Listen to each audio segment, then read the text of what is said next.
Bueno, señor conselleiro, é certo, o Goberno de Estado venlles de poñer unha medalla de latón, eso sí, ao Goberno galego, polo seu estrito e a súa estricta disciplina orzamentaria e, en consecuencia, polo seu exquisito cumprimento do déficit.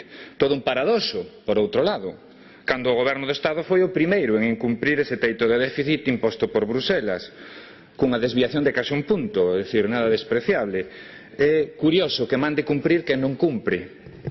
Estes son os paradoxos e os circunloquios do Partido Popular. Para cumprir o ditado do Estado, e de feito cumprir de paso o ditado de Bruselas, o Goberno galego fixo gala dun austeritarismo sen precedentes. Toda unha mostra de austeritarismo. O recorte orzamentario global alcanza os 2.700 millóns de euros en 6 anos. Perdemos 3.000 profesionais na sanidade e no ensino. Galicia foi a terceira comunidade de todo o Estado con máis recortes en persoal docente. Aí fomos líderes, somos vanguarda. Galicia foi a cuarta comunidade con máis recortes en personal sanitario de todo o Estado.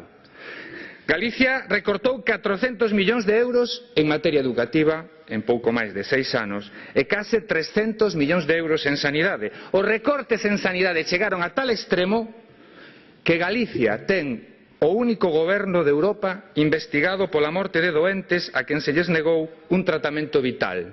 Isto é a realidade. Ao mesmo tempo que se producía esta demouca salvaxe, se incrementou a débeda pública nun 260%, ata alcanzar os 10.000 millóns de euros. Isto si é un récord. Un incremento de case 6.000 millóns de euros da débeda pública galega. Non o decimos nós, que esta débeda é insostible. O dice un informe específico do Consello de Contas no que advirte seriamente sobre a insostenibilidade da débeda pública galega. Un corsé austeritario que esnaquizou os nosos sectores productivos e estratégicos, acompañándose esta política por dous factores dende o noso punto de vista definitivos e decisorios. O primeiro, unha nula política de apoio ao investimento productivo e, en segundo lugar, a desaparición de ferramentas financeiras propiamente galegas, desaparición das caixas apadriñada polo señor Feijóo e parálise absoluta do IGAPE. E cal é a consecuencia para os nosos sectores productivos desta situación? Un sector agrogandeiro a borde da quebra, os precios do leite máis baixos de todo o Estado, un sector industrial no fío da navalla perpetuo, aí temos o naval e a automoción, o sector das enerxías renovables absolutamente esnaquizado, fracaso do plan eólico, 0 megavatios instalados, o sector da agricultura paralizado, posto que non foron quen de sacar adiante un marco normativo que dicían ia ser o garante do futuro do sector acuícola galega, caída brutal do emprego industrial, 50.000 empregos menos no sector industrial, perda exponencial de empresas tecnolóxicas, etcétera, etcétera, etcétera. Pero que é o máis grave? Cales son as consecuencias para as familias galegas? Pois 6 de cada 10 familias chegan con dificultade a fin de mes, 120.000 persoas en situación de pobreza severa e 1 de cada 5 nenos son pobres no noso país. Ese é o precio do seu cumprimento do déficit. Ese é o precio da súa despampanante medalla de latón.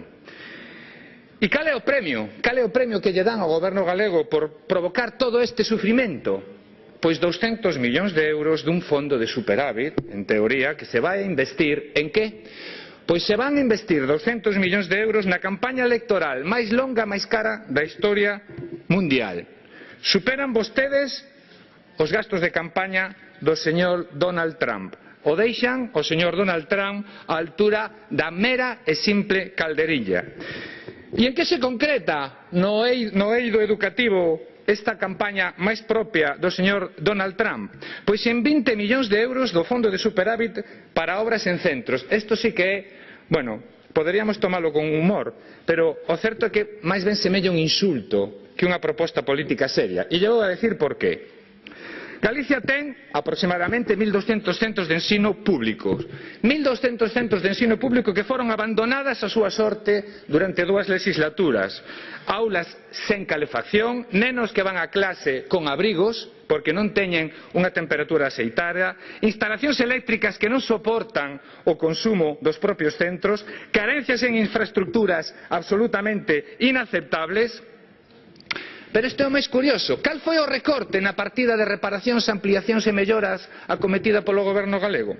Sabe vostede cal foi o recorte? 20 millóns de euros, os que agora promete vostede invertir con este fondo de superávit.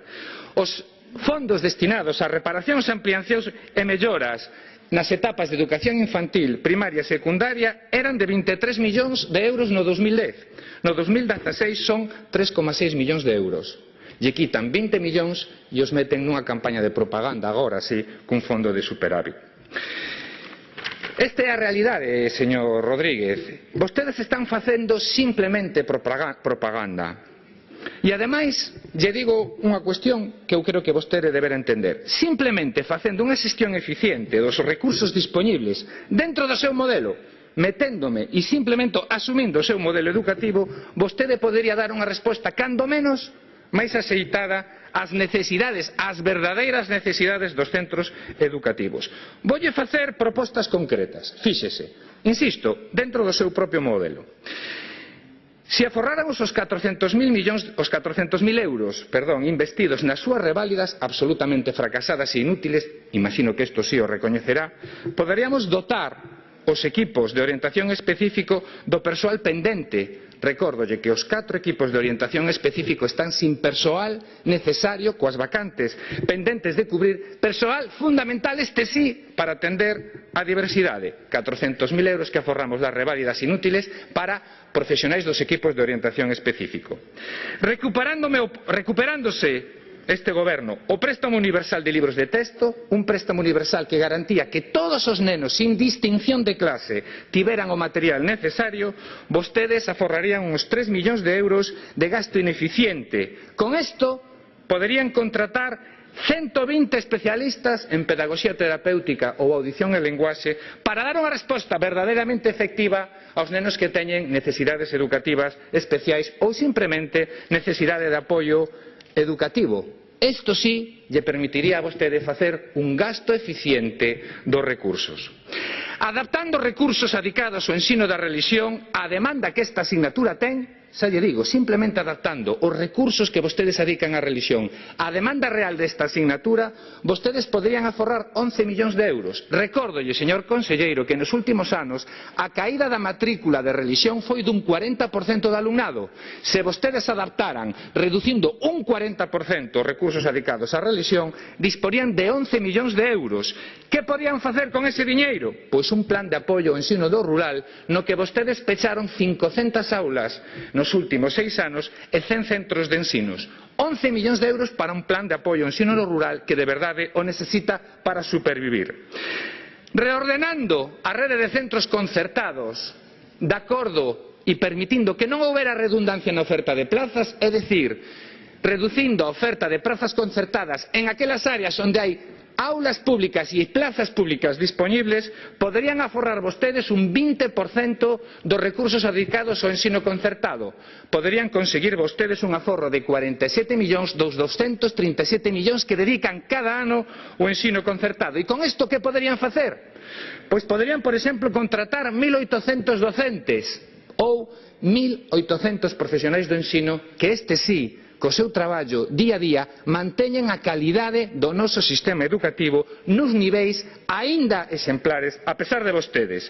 Poderían vostedes facer un plan de mellora de centros educativos. É moi curioso isto. Nós reiteradamente lle fixemos propostas para facer un plan de mellora de centros educativos e vostede nos acusaba de que facíamos propostas ladrilleiras. O fixo vostede nesta Cámara reiteradamente. E a súa proposta estrela, pois eu utilizando as súas propias verbas, terelle que dicir que é unha proposta ladrilleira. Por qué? Porque na súa intervención non aludiu vostede a ningún cambio metodolóxico no noso sistema educativo, a innovacións educativas, a novas metodoloxías, a impulsar o traballo colaborativo nos centros, o traballo por proxectos, etcétera, etcétera, etcétera. Como sempre, señor conselleiro, non falou de educación.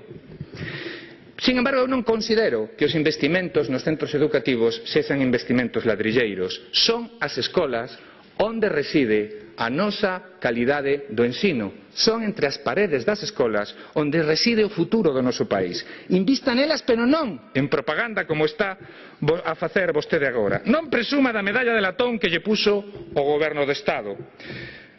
O que sucede realmente, señor conselleiro, e permítame que lle faga esta confidencia, é que vostede está nunha posición de franca debilidade. Foi un golpe importante o das reválidas e precisaba vostede dunha comparecencia para virse arriba e na fase final da legislatura vender investimentos en educación. É pura propaganda. E yo digo, se non cambia vostede a súa política, se non cambia vostede a súa dinámica, vai a seguir o camiño do señor Ver e do señor Vázquez, que non é outra, o anterior conselleiro, que o exilio educativo, porque vostedes están a facer un dano sin precedentes ao sistema educativo galego. Corruxa a súa política e deixe de facer máis propaganda. Máis nada.